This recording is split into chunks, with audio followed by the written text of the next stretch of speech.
把毛豆插入猪肉里面，这是什么操作？这道菜你吃过吗？今天蓝妹儿就跟你分享这道简单易学的懒人菜，又香又嫩。猪肉用水清洗干净之后切成小块，用刀剁一剁，咱们把它剁成肉泥。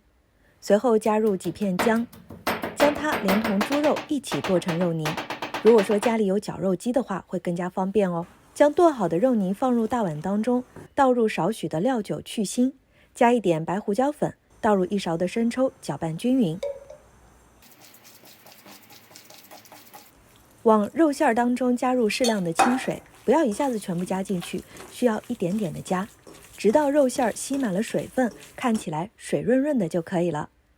再往肉馅当中打入1颗鸡蛋，搅拌均匀，再顺着一个方向把肉馅搅拌上劲。加入半勺盐，同样顺着一个方向搅拌。最后往肉馅里加入2勺量的香油，继续顺着一个方向搅拌。肉馅调好之后，把它放在盘子里，将肉馅摊平了。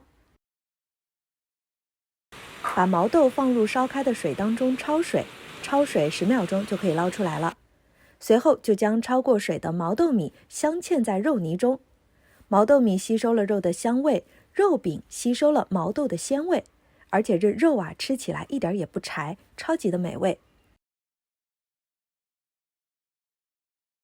接着放入蒸锅内蒸制，蒸15分钟左右就可以关火出锅了。看，一盘毛豆米蒸肉饼就做好了。吃的时候呢，用勺子挖，肉香嫩，毛豆又非常的鲜，快做起来吧。